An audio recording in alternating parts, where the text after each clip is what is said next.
Europe's spatial computing revolution, poised for explosive growth, but is the hype justified? Imagine a future where digital information blends seamlessly with the physical world. This is no longer science fiction, but the reality behind Europe's rapidly emerging spatial computing market. From immersive AR and VR experiences to the integration of AI and digital twins, the continent is experiencing a dramatic shift. But here's where it gets controversial. While some celebrate this wave as an unstoppable force transforming industries, others raise concerns about accessibility, costs, and long-term impacts. Let's explore what's fueling this market and why the conversation is far from over.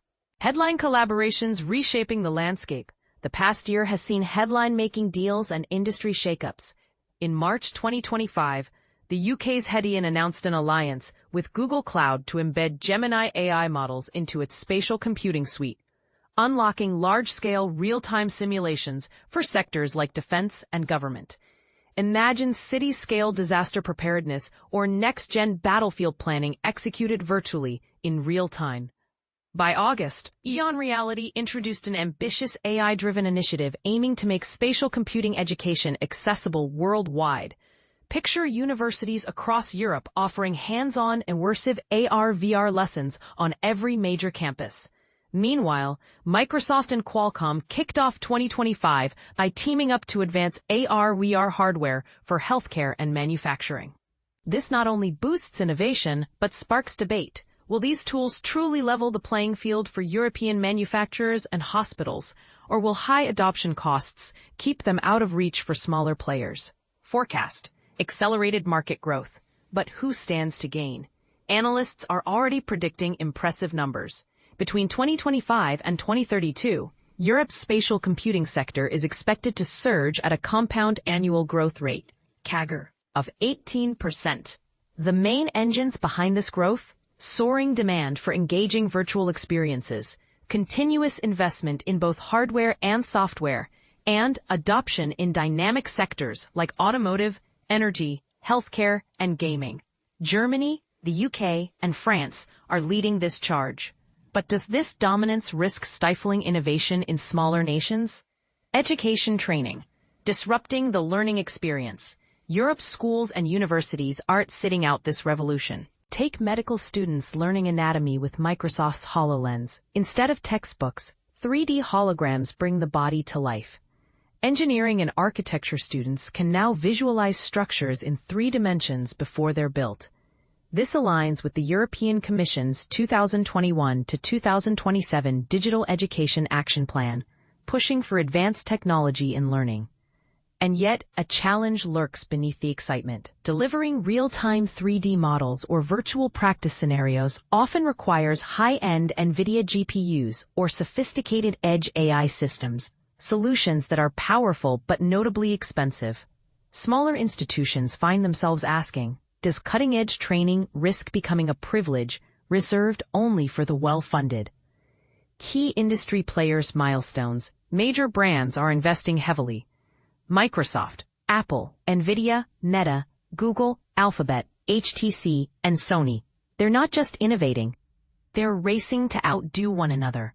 A striking example, in 2025, Google sealed a $250 million deal with HTC for a non-exclusive license to HTC's XR intellectual property and to onboard select engineers from the Vive XR team, paving the way for future brainpower-driven collaborations. This move may reshape the extended reality, XR landscape, but some question whether such acquisitions stifle competition down the line. Do you see this as healthy consolidation or a threat to diversity? Defining market segments opportunities. The European spatial computing market is complex, with a wide variety of solutions and user groups.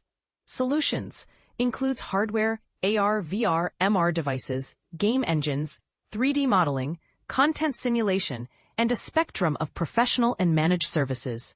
Technologies, not just the obvious, AR, VR, mixed reality, AI, but also digital twins and the Internet of Things, IoT, expanding the possibilities even further. Applications, ranging from entertainment and design to logistics, virtual meetings, and more. Sectors served: healthcare, education, construction, aerospace and defense, automotive, BFSI, IT and telecom, energy and utilities, and manufacturing. A testament to how deeply spatial computing may influence Europe's economic future. Looking at the numbers, market size projections, here are the headline stats that everyone's talking about. As of 2024, Europe's spatial computing market was valued at $39.39 billion. By 2032, it's expected to rocket to $144.83 billion, driven by ongoing digital transformation and new priorities like cloud-integrated security. The projected CAGR stands at a striking 18% from 2025 through 2032, much faster than most traditional IT segments. Crucial methodologies and research insights. This outlook isn't just guesswork. Data intelligence research blends both primary hands-on interviews and extensive secondary research, looking at regulations, industry fluctuations, historical context, and the latest technology disruptors. They poke at every angle. Is the growth truly sustainable, or are there hidden challenges yet to emerge? Unpacking the report. What's inside? An executive overview of regional product and industry trends. Granular analysis of how market players are jockeying for advantage, sometimes via strategic alliances, sometimes through bold acquisitions. Extensive profiles of market leaders, including their revenues, product portfolios, and pivotal moments. Regional and segment-specific analyses help identify untapped niches for ambitious startups.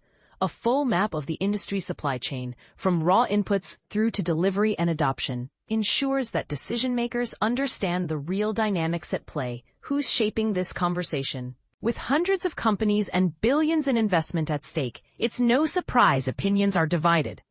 Will massive investments by tech giants democratize access or deepen the digital divide? Is the anticipated explosion in value realistic, or is there a risk of a market bubble? Will European innovation outpace its global rivals, or are regulatory and budgetary hurdles too steep? Let's talk. What's your take? Now for the real question. Are these technologies set to empower a broad spectrum of users, or do the costs and complexities mean only the largest institutions truly benefit? Which industry will be most dramatically transformed, and do you foresee unintended consequences?